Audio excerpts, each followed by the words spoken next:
1절에서 5절까지 말씀 생각하겠습니다. 그리스도인이 어떤 사람인가? 그리스도인이 어떤 사람인가? 이렇게 문다면 이런저런 대답을 할 수 있겠죠. 우리가 갈라디아에서 사도 바울이 5장 24절에서는 그리스도인을 어떻게 정의했냐면 이렇게 말했죠. 그리스도 예수의 사람들은 육체와 함께 그 정욕과 탐심을 십자가에 못 박은 사람들이다. 이렇게 이야기했습니다. 다시 한번 읽어드리면 육체와 함께 그 정과 탐심을 십자가에 못 박은 사람, 그게 그리스도 예수의 사람이다. 이렇게 우리 정의하고 있습니다. 뭐가 죽었다 그럽니까? 십자가에 죽었다 그랬는데 뭐가 죽는가 하면 우리의 정욕과 탐심이 죽었다 이렇게 말했습니다. 5장에서 정욕과 탐심이라는 것은 육체의 소욕을 따라서 사는 사람에게 맺히는 열매라고 했죠. 육체의 욕 소욕을 따라 사는 삶의 열매, 그 열매는 그럴 뜻에 다 죽은 것이다 이렇게 말하는 것이죠. 육체의 소욕이라는 것은 타락한 인간의 본성에 의해서 자연스럽게 내가 맺히고 싶지 않고 자연스럽게 맺히는 열매가 바로 정욕과 탐심이라고 했습니다. 근데 이 그리스도인은 그 정욕과 탐심을 십자가에 못 박은 사람, 죽은 사람이라는 것이죠. 어떻게 죽었습니까? 그리스도와 함께. 그리스도께서 십자가에 못 박게 죽으실 때 그리스도와 연합된 우리가 그리스도와 함께 죽고 그리스도와 함께 살아난 사람, 그게 바로 그리스도인이다 이렇게 이야기했습니다. 그리고 이제 그리스도와 함께 죽고 그리스도와 함께 산 이후로는 이제 우리의 삶의 수위는 더 이상 육체가 아니고 성령이라고 했습니다. 성령께서 우리에게 말씀하시고 이끄시고 인도하시는 대로 살고 성령께서 맺히게 하시는 열매가 우리의 삶 가운데 맺히는 삶, 그게 바로 그리스도입니다 하는 것을 바울이 이야기했습니다. 그 성령의 열매라는 것은 우리가 5장에 봤지만 9가지 열매가 있었죠. 사랑, 희락, 또 뭡니까? 화평, 오래 참음, 자비, 양선, 충성, 절제 9가지 열매가 맺힌다고 했습니다. 문제는 뭔가 하면 이런 성령의 열매가 홍사에 맺히고 더 이상 내 삶에는 정욕과 탐심이라는 열매가 싹 사라져야 되는데 문제는 그렇지 않다는 게 우리의 현실이죠. 이론은 그런데 분명히 성령 말씀 그렇게 말씀하고 있음을 불구하고 우리 가운데 성령의 열매를 찾기보다는 육체의 열매를 찾는 게 더 쉬운 이유가 뭐라 그랬습니까? 바울은 우리 안에 두 개가 같이 있다고 그랬습니다. 이제 육체의 모든 정과 욕심을 십자에 못 박아버리고 그리스도께서 주장하시는 그리스도인이 되었음에도 불구하고 여전히 죄악의 그 영향력 아래 우리가 있기 때문에 여전히 그 삶이 우리 가운데 나타난다는 것을 이야기했던 것이죠. 바울은 우리 안에 성령께서 거하심으로 성령의 열매로 맺지만 여전히 죄의 영향 안에 있는 육체의 소욕도 함께이기 때문에 죄의 영향을 받으면서 살아가게 된다 하는 것을 이야기했습니다. 이게 드러납니다. 가정에서 드러나고 교회 안에서 공동체 안에서도 드러나게 되는 것이죠. 육체의 열매가 드러난다는 것입니다. 그 드러나는 모습이 탐심이고 정욕이기 때문에 그것은 다른 사람들 보기에 죄악된 모습으로 드러나게 되는 것이죠. 우리가 예수만 믿으면 집사가 되고 장로가 되고 목사가 되고 이러면 성인 분야 전될 것 같지만 그렇지 않죠. 그래서 제일 실망한 사람들이 가족이지 않습니까? 아빠 교회 사는 것처럼 집에서 좀 하세요. 이렇게 할 말이 없죠. 그게 드러나는 것입니다. 설교 한 컷만 사세요 이렇게 말하면 정말 키가 죽는 것이죠. 살 수가 없습니다. 이런 일들이 교회 공동체 안에서 드러나게 될 때 그러면 어떻게 우리가 반응해야 될까? 어떻게 이걸 반응해야 될 것인가? 하는 점들을 오늘 바울은 우리에게 이야기했습니다. 그럼 5장까지 성령 충만한 성령의 열매 이런 걸 쭉 이야기하다가 6장에 들어와서 난데없이 너무 실제적인 삶을 이야기하고 있습니다. 우리는 성령 충만하고 은혜 충만하면 마치 공중을 떠다니는 것 같은 이런 생각만 상상이 쉬운데 바울은 우리를 현실에 확 끄집어냅니다. 현실 속에서 성령의 열매가 나타나는 사실을 우리 이야기하고 있는 거죠. 그는 나중에 에베소도 마찬가지죠. 에베소에서도 성령 충만하라 이렇게 막 말한 다음에 갑자기 하는 말씀이 남편은 아내에게, 아내는 남편에게, 부모는 자녀에게, 자녀는 부모에게 그러면서 현실 세계로 우리를 인도해 가는 것입니다.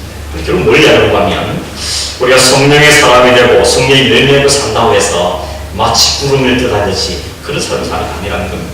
우리의 현실 속에서 열매 맺는 삶이 있어야 한다는 것을 이야기하고 그 현실이라는 것이 우리가 생각하는 만큼 그렇게 만만치 않다는 것이죠. 그래서 바울에게 다시 한번 우리에게 이 부분에 대해서 이야기하고 있습니다. 그래서 6장 1절에 다시 시작을 뭐라고 하면 형제들아 사람이 만일 무슨 범죄한 일이 드러나거든 이렇게 시작하죠. 여기는 첫 단어가 형제들아 그러죠. 이 말은 무슨 말입니까? 형제들이라는 것은 지금 이 편지를 받고 있는 성도들 이야기하는 것이죠. 바울을 포함해서 모든 성도들, 교회 공동체 안을 이야기하는 것입니다. 교회 바깥 이야기를 할 필요도 없고 그게 이미 죄악 가운데 있기 때문에 자연스럽게 살 수밖에 없는 것이고 밖에 말고 교회 안에 있는 형제들아 우리 이야기를 하는 것입니다.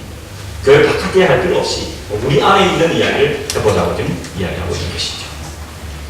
교회 공동체 안에 어떤 일을 본다니까 사람이 형제 중에 누가 만일 무슨 범죄한 일이 드러나거든 이렇게 말하는 거죠.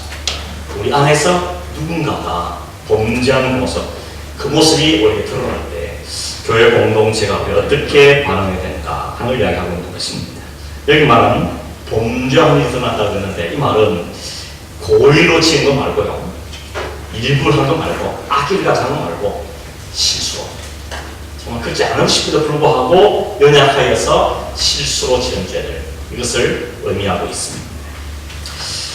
발을 헛디디거나 함정에 빠졌다는 것을 갖고 있는 것이죠. 마치 얼음에 흐른 강물을 갖다가 조심히 걸어가는데 자칫 쭉 미끄러져서 발이 빠진다든지 아니면 나는 조심을 했는데 중간에 얕은 부분이 있어가지고 얼음이 깨져버려 발이 빠진다든지 혹은 함정이 있어서 거기에 발이 빠진다든지 이런 걸 이야기하는 것입니다. 내가 마음 작자하고 악을 행하는 것이 아니고 내 마음에 정말 성령의 레벨을 살고 싶은데 연약한 인간의 몸이 꽂혀서 나도 모르는 사이 혹은 실수하여서 죄를 짓게 되고 범죄한 일이 우리 가운데 드러나게 되는 순간 그 이야기를 하고 있는 것입니다. 그런 사람이 교회 안에 들어왔을 때 우리가 어떻게 반응해야 되는가? 1절에 보면 이렇게 말하죠. 그러나 일어나거든 신령한 너희는 누구 말하겠습니까? 신령한 너희니까 신령하다고 하니까 또 무슨 대단한 은사가 있고 특별한 능력 있는 사람 아주 용한 사람 그런 말이 아닙니다. 우리 말은 신령하다 보니까 한국말은 뭐 신령이라는 게 좀 약간 뉘앙스는 그렇죠. 근데 영어 성경이나 원문을 보면 그냥 말 그대로 성령이 계시는 사람 이야기하고 있는 거죠. 성령, 그리스도 영이 계시는 사람 그걸 이야기하는 것이죠. 그러니까 지금 바울이 말하는 신령한 너희는 이렇게 말할 때 너희 중에 어떤 특별한 신령한 사람 그렇게 말하지 않고 신령한 너희는 말은 너희가 다 신령하다는 것입니다. 다르게 말하면 특별한 은사가 있다는 말이 아니라 모두가 그리스도인이 있는 사람이고 성령의 사람들이라는 것이죠. 성령 안에 있는 모든 그리스도인을 이야기하는 것이죠. 우리 모든 성도들을 향해서 이야기하는 것입니다. 그런 성령과 신령한 너희는 어떻게 하라 그럽니까? 그 다음 말가 온유한 심령으로 이렇게 말하죠. 온유한 심령으로. 여러분 온유라는 것은 성령의 일맥이기도 하고 또 마태복음 8복음도 나오기도 하고 온유란 말이 많이 나오죠. 온유란 말은 성격적으로 차분하고 착하고 온순하고 그런 게 아닙니다. 성경의 온유라는 것은 잘 통제된 힘을 이야기하는 것입니다. 온유란 말이 어디서 나왔다고 그랬습니까? 여러 차례 말씀드렸는데 야생마를 잡아다가 데려왔습니다. 야생을 길들일 때 서부에 같은 보면 말이 막 올라타죠. 그러니 말이 굴복하지 않으려고 말복을 칩니다. 그 딱 잡고 그걸 버텨내죠. 그러면 나중에 말이 제풀에 지쳐서 그냥 온순해지는 것입니다. 아, 나는 당신은 못 이깁니다. 당신은 내 주인입니다. 그래서 그 사람은 복종하게 되는 거죠. 그때 그 주인이 야생마가 길들여졌다 할 때 쓰는 용어가 온유해졌다. 플러스라는 말인데 플러스 온유해졌다라고 이야기하는 것입니다. 이 온화한 말은 성격적으로 착하다, 성격적으로 온순하다 그런 말이 아닙니다. 강함이 내져 있지만 이게 잘 통제가 돼서 말과 삶으로 부드럽게 나가는 것입니다. 그런 사람 있죠. 내 성질이 옛날 일이 아니네. 이게 예수 믿고 나서 성령이 잘 통제받아서 내가 참 착한 사람 되어버렸다. 농담사들로 말하는 건데 그게 온유해진 거죠. 예수님이 그렇지 않습니까? 예수님이 나는 겸손하고 온유하다. 예수님이 오냐는 말이 약하단 말이 아니죠. 예수님은 하나님 본성을 가진 분이고 천군 천사를 동원할 수 있는 강력한 힘을 가진 분입니다. 그러나 주님께서 자신의 그 모든 권세 능력을 하나님의 뜻에 아버지의 뜻 앞에 통제하는 것이죠. 성령의 통제함을 받는 것을 이야기하는 것입니다. 그러니까 오늘 바울이 이렇게 말하죠. 우리 가운데, 너희 가운데, 우리 가운데 실수나 혹은 범죄에서 그 실수가 드러났을 때 우리가 먼저 갖출 마음은 온유함만이라는 것입니다. 성질 내지 말라는 이야기입니다. 내 성질이 원래 그렇다고 난 뒤끝쳤다 이렇게 하지 말고 잘 마음을 통제하라고 이야기하는 것이죠. 그 말은 여기서 나온 그 온유한 말은 또 다른 말로 하면 범죄한 사람에 대한 깊은 이해죠. 그 사람을 비난하거나 그 사람을 날카롭게 대하는 것이 아니고 그 사람의 형편과 처지를 그 입장에서 생각해 보는 것입니다. 근데 여러분 요즘에는 교회도 무서운 곳 때가 오고 있습니다. 저 복생이나 보시는 것들이 요즘 교회에서 막 보이죠? 필요가서 나오고 앞에 철조망 치고 때려 부시기도 하고 1층 예배드리고 2층 예배드리고 이런 생기고 이게 정말 무슨 일이 벌어지고 있습니다. 안 되면 세상 법정에 고발하고 고소하고 그 세상 법이 판단해달라고 이야기합니다. 종교가 있다고 그러지 않나요? 세상 법정의 재판관이 아니 교회 문제를 세상에 가지고 어떻게 하냐고. 당신의 해결하지 못한 문제를 여기 와서 해결하면 어떻게 하냐. 당신들 기도하면 해결하라고. 이렇게 말한 재판관도 있다고 그랬습니다. 이게 얼마나 주시적인 얘기겠습니까? 주님이 그렇죠. 주님은 천문천사를 거느리신 분이지만 그대로 당하십니다. 고스란히 당하십니다. 마지막까지 당하시죠. 그 주님을 따르는 제단하면서 교회를 하면서 나는 그리 못한다. 내 성질이 그럴 수 없다고 그렇게 말하면서 아직도 통제가 안 되는 아직도 온유해지지 못했다는 것이죠. 온유한 심령이 우리에게 절대적으로 필요하다라고 말씀하고 있고 그 다음에 어떻게 되죠? 온유한 심령으로 어떻게 하려 그럽니까? 그러한 자, 실수하고 범죄에 드러난 자를 바로잡고 이렇게 말하죠. 못 본 채라 그냥 무조건 덮어라 말이 아니고 그를 바로잡으라는 것입니다. 방치하지 말고 내버려두지 말고 바로잡으라는 이야기입니다. 여기 바로잡으라는 말도 그렇습니다. 원래 헬라어는 코렉트가 아닙니다. 코렉트는 지적해서 고치는 거죠. 내가 틀렸어. 그 잘못했어. 안 돼. 책망하고 그런 의미가 아니라는 것입니다. 여기 사용된 바로잡으라는 헬라어는 카타르티조라는 단어인데 이 단어 뜻은 뭔가 하면 깨부시고 아니면 뜯어고치고 그런 의미가 아니고 코렉트가 아니고 리스토어라는 단어입니다. 리스토어라면 회복한다는 뜻이죠. 다시 복구한다는 뜻을 가지고 있는 것입니다. 그러니까 온유한 심령을 가지고 그 사람을 바로잡으란 말은 그 사람을 막 혼내켜가지고 막 두들겨 패고 그래서 말로 패가지고 바로잡는 그 말이 아니고 그 사람이 회복되도록 도우라고 이야기하는 것입니다. 예를 들면 자칫잘못해서 실수에 넘은 자를 한 오른쪽 다리를 부러뜨렸습니다. 그럼 어떻게 합니까? 이놈의 다리 부러뜨리는 차라리 없는 게 낫지. 그래서 뽑아내든지 다른 걸 바꾸겠습니까? 그렇지 않죠. 기부스를 잘 해주고 그 다음에 그 다리가 잘 뼈가 잘 붙고 다 나을 때까지 목발을 사용해서 한쪽 다리 역할을 양팔이 대신해 주는 것이죠. 목발을 짚고 끌어가는 것이죠. 그 다리가 완전히 회복될 때까지. 그게 지체의 역할인 것이죠. 왜냐하면 내 다리입니다. 남의 다리고 내 다리이기 때문에 이 다리가 잘 회복될 때까지 돌보고 하는 것이 바로 여기 말한 바로잡는다의 말의 뜻입니다. 우리 가운데 연약하여서 실수하고 마음은 좀 그렇지 않고 싶은데 좀 제대로 살고 싶고 말씀대로 살고 싶고 성경대로 살고 싶고 좀 그렇게 살려고 모르는 것을 보는데 이놈이 이 연약한 죄성 때문에 연약하여서 또 실수하고 또 죄를 짓고 그럴 때 그 혹시 안 들지는 모르지만 그게 들켰을 때 드러났을 때 그걸 보는 사람이 어떻게 하라고요? 온유한 마음 그냥 말을 함부로 내뱉지 말고 정말 잘 통제해주는 마음 그 사람을 잘 배려하는 그 마음에서 그 사람이 회복될 수 있도록 도우라고 말씀하는 것입니다. 여러분 저는 이 말씀 6장 1절에서 5절 말씀을 마음에 새기고 있습니다. 여러분 마음에 좀 새기십시오. 이게 가정 안에서든지 특히 가까운 부부와는 마찬가지입니다. 부모 자녀도 마찬가지입니다. 지적하고 코렉트하겠다고 하지 말고 리스토어라는 걸 잘 생각하십시오. 회복 어떻게 하는 사람을 회복을 도울 것인가 어떻게 말을 해줘야 되고 어떻게 도와야 될 것인가 하는 것을 같이 접근하는 것이 통제를 하는 것이죠. 성질 가서는 그냥 한번 쏘아붙이고 그냥 막 화를 내고 그럴 수 있지만 그게 아니고 그게 저 사람이 진짜 회복되는 도움이 될 것인지 잘 생각해서 그 성질을 잘 통제하고 정말 하나님께 기도하며 그 사람을 어떻게 도울지를 잘 살펴보는 것. 그게 바로 신령한 너희가 해야 될 반응이라고 이렇게 말씀하고 있는 것입니다. 왜냐하면 나만 하나님이 사랑하시는 사람이 아니죠. 적게 나가서 실수하고 죄진 저 사람도 하나님께서 사랑하시는 사람. 나를 위해서 십자가를 지고 죽으신 그 주님께서 저 사람 위해서도 십자가를 지고 죽으신 사람. 왜냐하면 형제니까. 형제라고 교회 안에서 이야기하는 거니까. 그 형제라는 말은 그 베이스가 뭡니까? 하나님이 사랑해서 그것을 통해서 하나님이 사랑해준 사람이 형제입니다. 그런 의미에서 우리는 그 형제를 무시하거나 비난하거나 할 수가 없다는 것입니다. 서로를 살펴보고 연약함을 돕고 그가 바르게 쓰고 회복될 수 있도록 어떻게 도와줄 것인가. 자, 그런 마음으로 우리는 다가가야 된다는 것을 말씀하고 있는 것입니다. 그게 예수님의 삶에 동참하는 것이고 성령을 따라가는 삶이고 그게 구체적인 우리의 삶에서 성령을 따라 행하는 삶의 기도인 것을 오늘 바로 우리에게 말해주고 있는 것입니다.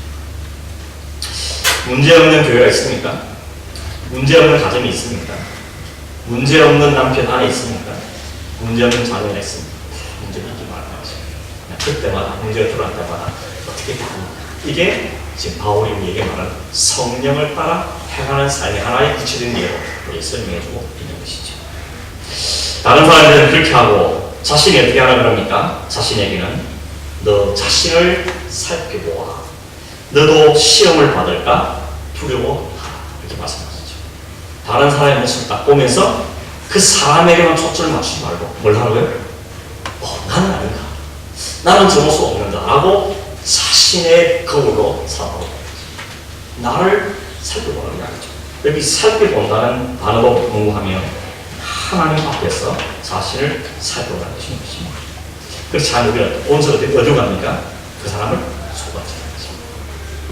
제가 무슨 교인이고 제가 무슨 목사님 장로냐 이렇게 사람을 비난하고 가게 되는 것입니다.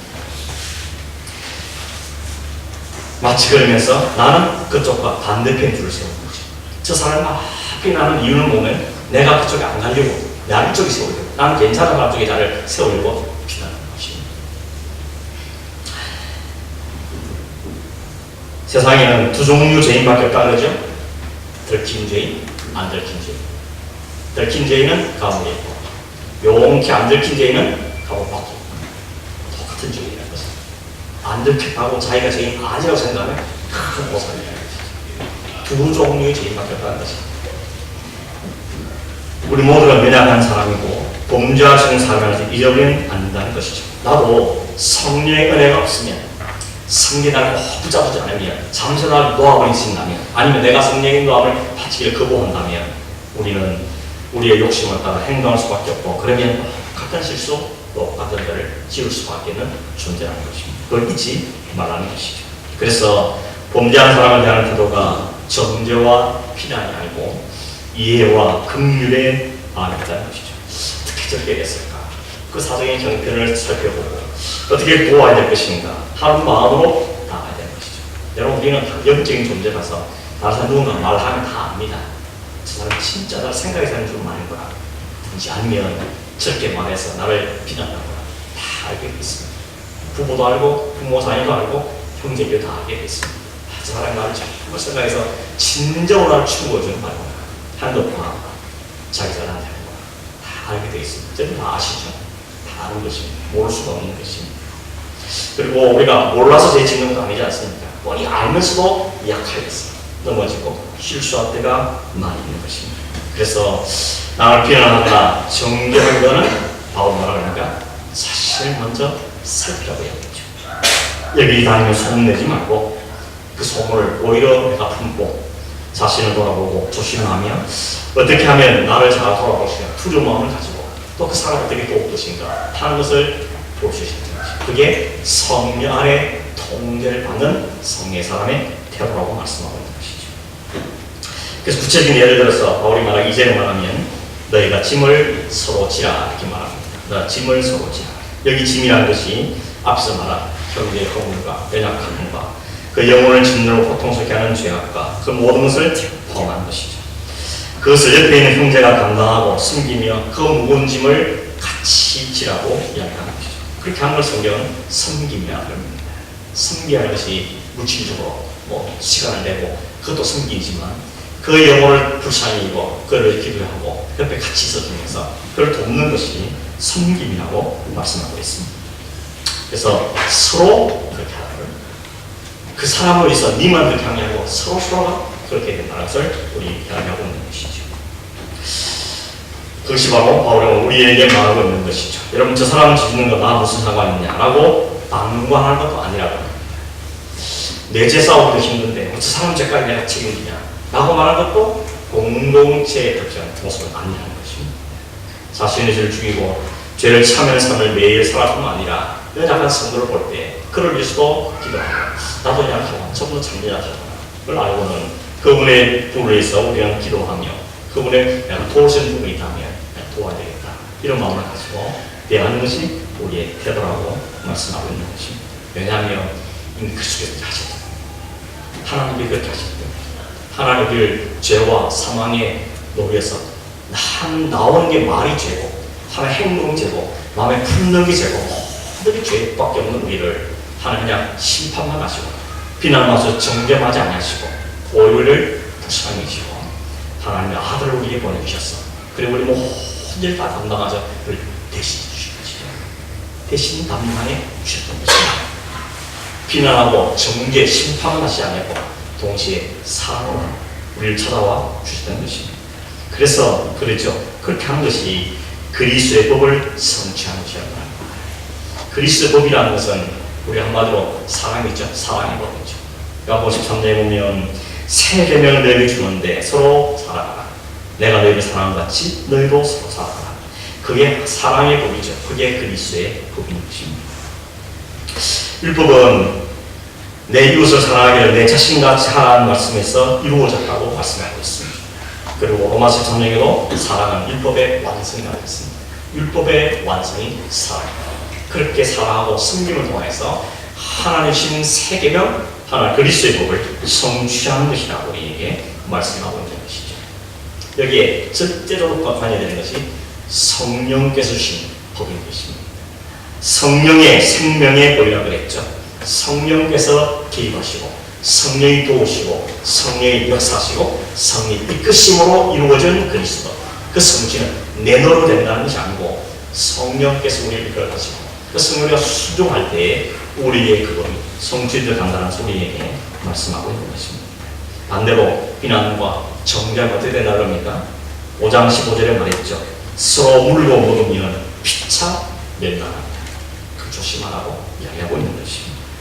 오늘 세상이 왜 망해갑니까? 서로 물고 먹기 때문에 망한 것입니다. 서로 세우고 서로를 돕고 그렇게 되면 망하지 않을 텐데 오히려 비난하고 정죄하며 물고 먹으니까 피차 멸망에 가는 보게 되는 것입니다. 3절에 그랬죠. 만일 누구든지 아무것도 되지 못하고 된 줄로 생각하면 스스로 속이는 것이다. 나는 이 정도 됐어 라고 생각하면 스스로를 속이는 것이라고 말씀합니다. 아무것도 되지 못하고 된 줄로 생각하는 사람은 형제나 자매의 범죄가 자신과는 전혀 무관한 것이라고 생각하는 사람이 있더라. 자신은 결코 그런 죄를 저지를 사람이 아닌 것처럼 말하고 행동을 말하는 것이죠. 그 사람은 특징이 신랑을 사람을 비난하는 것입니다. 그러나 이런 세상에 흠이 없고 세상에 노출되지 않은 사람은 아무도 없는 것입니다.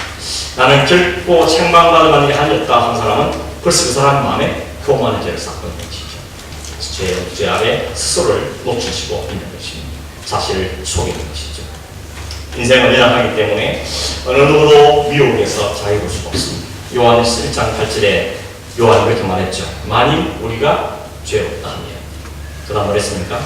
스스로를 속이고 또 진리가 우리 속에 있지 아니하는 것이라고 말씀하고 있습니다. 이어서 10절에도 말하기를 만일 우리가 범죄하지 아니했다면 하나님을 거짓말하는 자로 만드는 것이니 또한 그의 말씀이 우리 속에 있지 아니하느라고 말씀하고 있습니다. 우리가 비록 성령의 사람이 되긴 했지만 신령한 사람이 되긴 했지만 우리 여전히 죄성이 죄의 영향이 우리 안에 있다는 것을 바울은 우리에게 이야기하고 있는 것입니다. 밖으로 드러나는 행동적인 그런 의적인 행위 자체만 말씀하는 게 아닙니다. 마음속에 일어나는 내 의지와 상관없이 일어난 죄들까지도 다 이어서 말하는 것입니다. 행위에 흥분하는 것이 아니고 마음속에 끊임없이 일어나는 더럽고 악한 생각들 모든 것도 포함해서 이야기하고 있는 것입니다. 물론 안에 있는 것은 들키지 않았죠. 그렇다고 해서 우리가 죄 없다고 부정할 수 있겠습니까? 수 없다는 것이죠. 내가 아니죠. 자신을 살피면 하나님 앞에 자신을 살피면 분명히 인정할 수밖에 없다는 것입니다. 여러분, 죄 중에 제일 무슨 죄가 뭡니까? 교만이죠. 교만이 뭡니까? 하나님처럼 되는 교만이죠. 교만의 절정은 하나님 자리에 앉는 게 교만의 절정입니다. 그래서 여러분, 어쩌면 교만이 가장 무서운 죄고 가장 위험한 죄인 것이죠. 교만으로 지나치게 다른 사람에 드러나는 범죄에 간섭하는 걸 조심해야 되는 것입니다. 자신에 드러나지 않은 감추어진 범죄수에 주의를 기울여야 한다는 것을 말씀하고 있는 것이죠. 4절 5절에 보면 다시 한번 당부하기를 각각 자기 일을 살피라 이렇게 말씀하고 있습니다. 자기를 먼저 살피라고 합니다. 그리하면 자랑할 것이 자기에게는 있어도 남에게는 있지 아니할 것이라. 이 말은 무슨 말입니까? 자기를 살피면 자랑할 것이 남에게 자기에게 있어도 남에게 있지 않다. 이 말은 무슨 뜻을 하는 것입니까? 하나님 앞에 자기를 잘 살피라는 것을 먼저 말씀했습니다. 여러분, 그 살피라는 말의 뜻은 뭔가 하면 재변소에서 순금을 가려내기 위해서 그걸 갖다가 참과 거짓을 가려내는 것을 살핀다는, 내 안에 참과 거짓을, 거짓과 참을 잘 살펴보는, 하나님 앞에서 살펴보는 것을 여기 말하는 뜻을 가지고 있습니다. 자신을 잘 살펴보면 뭘 알겠다는 거죠? 자랑할 것이 나의 자기에 있어도 남에게 있지 아니한다고 말하고 있습니다. 그 말은 다시 말하면 스스로 속인 자, 교만한 자는 자신의 자랑거리를 상대의 실수와 견주어서 평가하기 때문이죠. 나는 저 바리새인과 나는 저 세리와 같지 않아요. 나는 저 죄인들은 달라요. 그러면서 바리새인은 자신의 의를 자랑하죠. 그런데 하나님은 그걸 인정하지 않습니다. 인정하지 않습니다. 완전히 반대죠. 바울이 말하는 자랑은 하나님이 내 안에 행하심으로 내게 도저히 일어날 수 없는 열매가 내 안에 일어나는 걸 보면서 하나님 하실 겁니다. 하나님 내 안에서 일을 하게 하셨습니다. 내 일을 마음 부르게 하셨고 이렇게 섬기게 하셨고 이렇게 주를 일하게 하셨습니다. 하나님 하셨습니다. 라고 하나님을 자랑하는 것이 내 안에서 일어나는 사실을 이야기하고 있죠. 자신은 무익한데 하나님께 내 안에 행하셔서 열매를 맺게 되는 것을 보면서 이걸 자랑은 자랑인데 내 자랑이 아니고 하나님의 자랑, 내 안에 있는 하나님 하신 일이라는 것을 자랑하는 것이 일어나야 될 것이라고 말씀하고 있는 것입니다. 자기를 잘 살필 뿐만 아니라 5절의 마지막 말씀하기를 각각 자기의 짐을 지라 이렇게 말하고 있습니다. 2절에는 짐을 서로 지라고 했죠. 5절에는 각각 자기 짐을 지라고 말씀하고 있습니다. 약간 충돌되는 듯 보이는데 우리말 성경에는 똑같이 짐이라고 되어 있지만 헬라 성경에는 다른 단어로 쓰고 있습니다.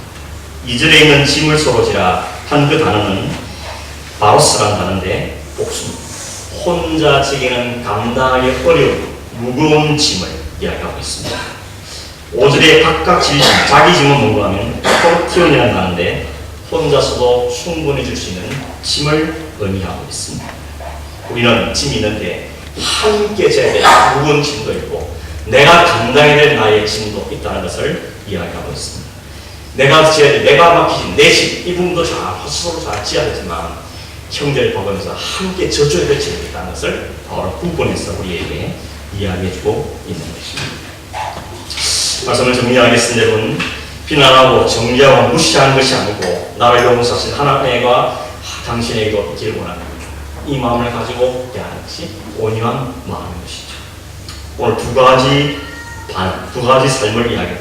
육체 소를 따른 삶과 성령을 따른 삶이 어떻게 우리 공동체에서 드러날 수 있는가 한 그 한 예로 우리 가운데 범죄하고 실수하는 연약한 사람이 나타났을 때 그걸 어떻게 대처하는가 따라서 어떤 것이 육체에 따른 삶이고 어떻게 성령에 따른 삶인지를 바로 우리에게 지금 이해하고 시키고 있는 것입니다.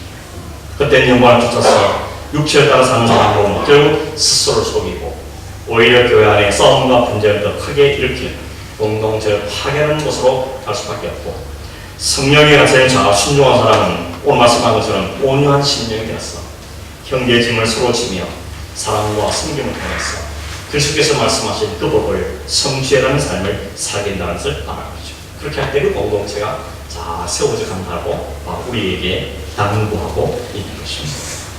여러분, 갈라디아 편지가 왜 처음 써게 된지 우리가 처음 이야기했죠. 하나씩 더 복음의 은혜를 떠나서 율법에 자꾸 치우치고 행위를 강조하는 데서 그렇게 하는 게 아니고, 그렇게 아니고 우리의 삶을 살는 건 율법이 아니고 행위가 아니고 성령의 은혜로 성령에 따라 살아야 삽니다 하는 것을 말하고 있는데, 이 마지막 문장이면서 그렇게 사는 삶이 구체 우리 삶과 어떻게 드러나는지를 이야기해 주고 있는 모습들을 우리에게 보게 되는 것입니다. 무슨 특별한 은사나 특별한 능력을 가지고 들썩거리는 것이 아니고 구체적인 삶 속에서, 성도의 관계 속에서, 혹은 가정에서, 일대일 관계 속에서 성령의 인도하심을 따라서 생각하고 판단하고 겸손하게 행동하고 바른 기체를 세우고 공동체를 세우는, 그것이 바로 성령의 인도를 따라 사는 삶의 열매요 특징이라는 소리에게 말해주고 있는 것입니다. 여러분, 끝으로 우리에게는 어떤 삶이 있습니까? 우리에게 범죄한 사람이 드러날 때 나는 어떤 마음을 먼저 드십니까? 비난하고 옹기에 소문을 내고 그런 마음이 먼저 들기도 하죠. 그러나 그때마다 우리는 이건 성령 주시는 마음이 아니지. 성령 주시는 마음은 온유한 마음으로 불려하고 어떻게 도울지를 생각하고 그걸 바라잡으시도록 잘 도우고, 그래서 어떻게 도울지를 생각하는 게 성령의 일이라 가서 우리가 배웠기 때문에 성령이 그 마음을 다스려주시죠. 내 마음을 잘 다스려서 내 삶에 그런 성령의 아름다운 삶이 나타나게 해주십시오. 성령의 내가 순종하기를 원합니다. 복종하기를 원합니다. 그 열매를 맺기를 원합니다. 이런 자세로 빨리 돌아가야 되는 것입니다. 내 안에 내 빛을 죽이고 성령의 나를 따라서 순종할 때 한 그 사람들을 통하여서 가정이 혹은 그 공동체가 아름답게 세워져 가는 것을 우리에게 말씀하고 있는 것입니다. 여러분, 그런 다른 사람에게 하지 말고 내가 그렇게 살아야 되겠구나, 그게 바로 성령의 삶이구나 하는 생각하시고 성령의 인도하는 순종하는 삶을 사는 저와 여러분들을 주의로 축원합니다. 하나님 아버지, 그냥 그대로 살면 육체를 따라 살 수밖에 없고 그 사는 것이 너무 당연한 우리들인데도 불구하고 우리 안에 성령께서 가시고 우리를 장하게 해주시며 다스려 주셔서 때때로 우리 안에 성령의 열매를 맺히는 위하여 하나님께 감사를 드립니다. 하나님, 우리가 오늘 말씀 때 배운 것처럼 여전히 우리 안에도 여전히 육체의 속을 따라 살고 하고 비난하기 좋아하고 또 비난하기 옮기기를 좋아하며 다른 사람들을 지하는 이런 못된 습관들이 우리의 일들이 남아있는 것을 고백합니다. 하나님, 이런 말을 올라올 때마다 십자가에 다시는 그리스도와 함께 다 죽으리라는 뜻을 인정하고 십자가에 다시 죄를 죽일 수 있도록 도와주시옵시고 오직 성령께만 순종하고 복종하고 하나님 제사님 마음의 평강을 누리도록 도와뿐만 아니라 우리의 가정이, 우리의 일터가, 우리의 교회가, 공동체가 하나님 기뻐하시는 아름다운 모습 세워져 은혜가 축복하여 주시옵소서. 우리 땅에 존재하는 모든 교회들마다 주님 성령께서 이 역사를 이루어 주셔서 그리스도의 사랑의 법을 실천하고 세워가는 교회들이 되도록 도우시고 또 우리 공동체에도 은혜를 허락하여 주시옵소서. 성령 충만하기를 원합니다. 성령의 나서의 길을 원합니다. 성령의 주는 마음에 순종한 살기를 원합니다. 우리의 삶이 성령을 다 통제되는 온유한 심령으로 살아가는 자들이 되게 하여 주셔서 우리만 평강 있게 하시고 감사하게 하시며 그리스도를 닮아가는 삶을 살아가는 자들이 되게 하여 주시옵소서. 예수님의 이름으로 기도하옵나이다. 아멘.